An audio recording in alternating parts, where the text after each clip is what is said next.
Well, hey, what's up, everybody? This is the Professor. Welcome to Movie Community College, or what other channel you may be watching this on. I'm not sure. Maybe we'll go in the Immortals too. I just finished Mahabharat. It was an animated movie. It had Ajay Devgn in it as Arjun.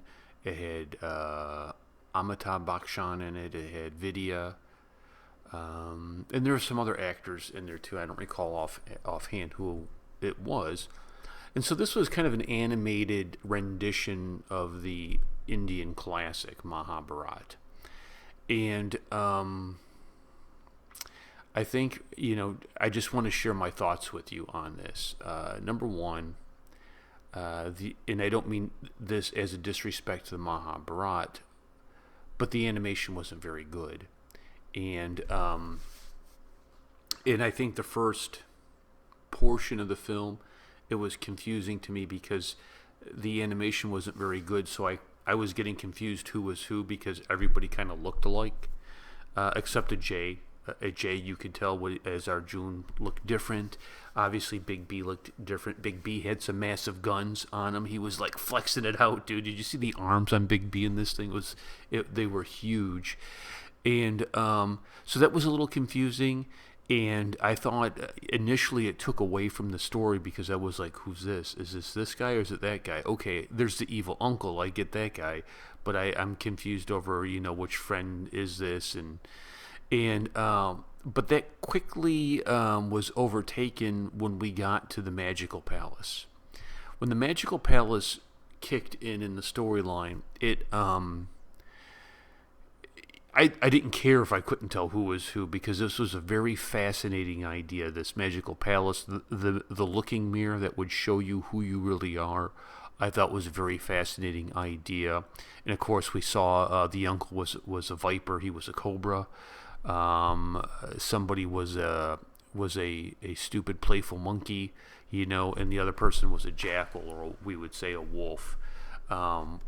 But all negative character flaws, there's a moth in the house, nice. The moth is going to be in this reaction. It's starring the professor and the moth. Where is he? And I thought that was really cool. And when we saw Vidya's character in there, I liked Vidya's character. She was a little sassy, a little salty. She was talking a little smack to people. She was. And it cost her. So the uncle cooks up this idea. The evil uncle cooks up this idea about how to get even. This dude has a problem with gambling. Let's get on it. And they play a dice game, and I'm surprised nobody asked to see the dice because I'm sure the dice were loaded. I'm sure the dice were fixed. And what's he roll? 6, 6, 6. No, not that. And the first 6 gets him the kingdom of his nephew. The second 6 gets all of his personal wealth. The third 6 gets his wife. And, oh, yeah, you got to go into hiding.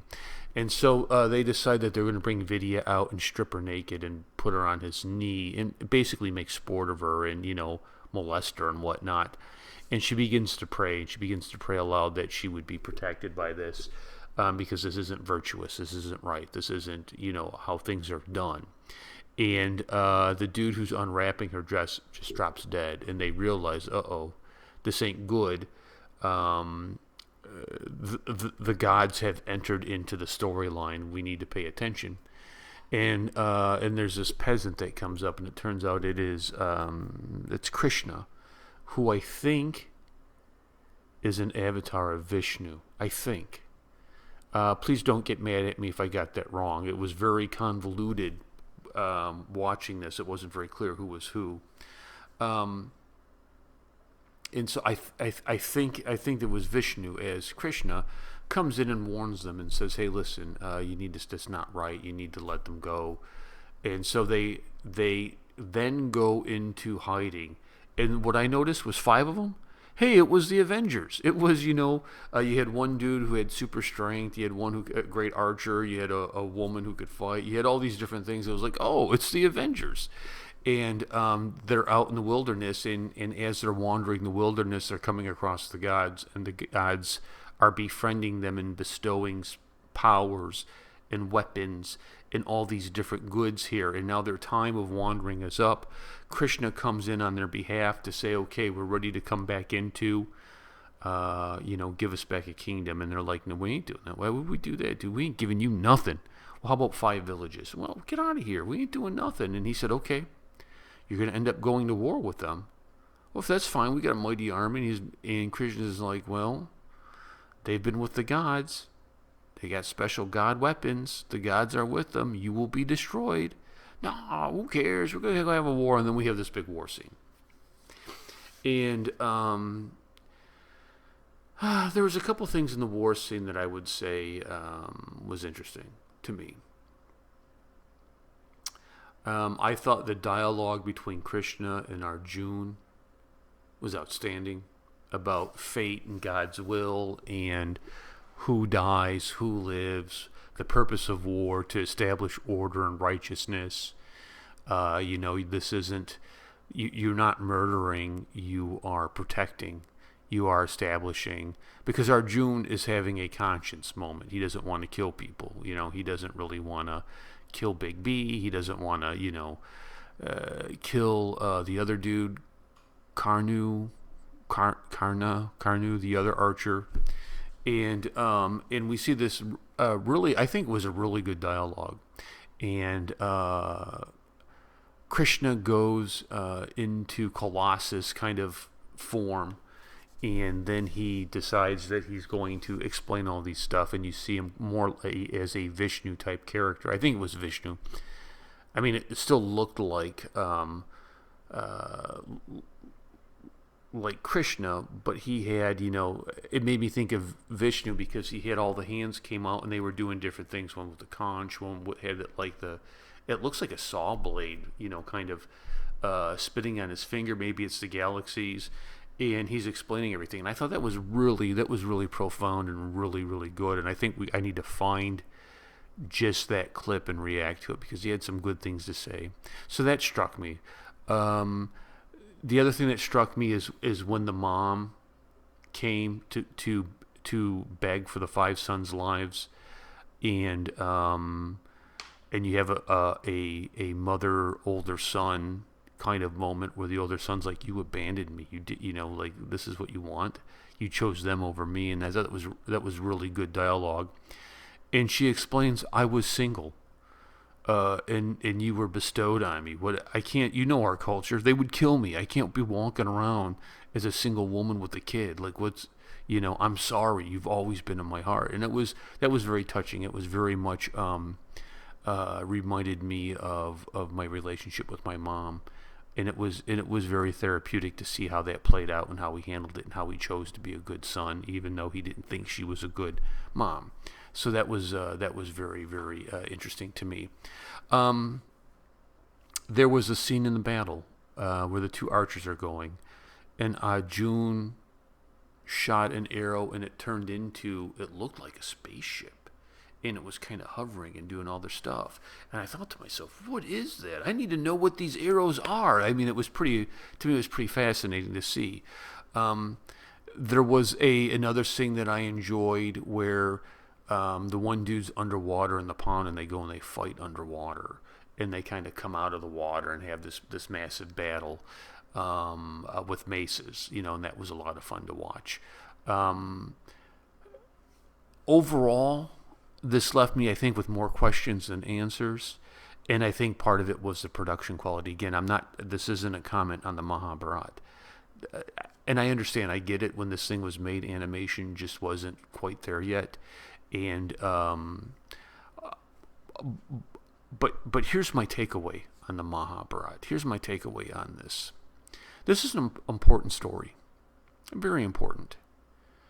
This is some great characters in it. Great story. There's great moral teachings in this.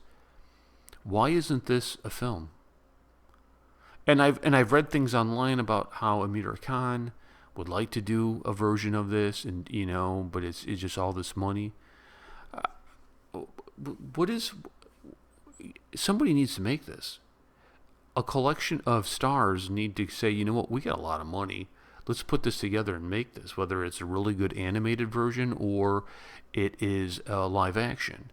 This needs to be done, and it needs to be done as tribute. I mean, this is a very important piece of writing, right? And you can see the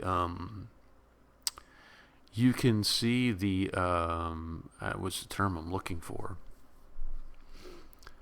I don't know, the regalness of the writing. I mean, when you see, I'm just telling you, dude, you make this modern day, not set it in modern day, but you make it with the technology, or you do it now live action, I think it would transform a generation. I think it is such embedded in the Hindu culture that it would transform a generation. And you see so many things working against Hindu culture, Hindu family, whether it's Bollywood, whether it's, secular media, whether it's, geopolitical parties, policies. India needs the Mahabharata. They need this epic to be told to stir up in the young hearts the foundation of India, what India is based upon. So, I mean, if you can do this and figure out how do you get this done, it will pay sevenfolds to generations to come over, proud young Hindu boys and girls who grow up and become men and women who lead the nation. And I think it's a shame that nobody has done that. It shouldn't take an outsider saying, how do I start a GoFundMe to make sure that there's a Mahabharat that's done, that pays, that is outstanding, that is excellence, and pays tribute to this. Because I'm telling you, man, you put some of this stuff on the screen by professionals, transformation happens, I think. So that's my take on it. It was very good. Very good. I'm going to go look for. I saw a live action version, I think from the '60s or something. I'm gonna go find that and watch that too. But I really enjoyed it. I would give it a thumbs up. And if other reactors aren't watching Mahabharat or Ramanyan, shame on you. You are losing so much of the essence of India, I think, personally. So thank you so much for watching. I'll catch you guys later. Peace and much love.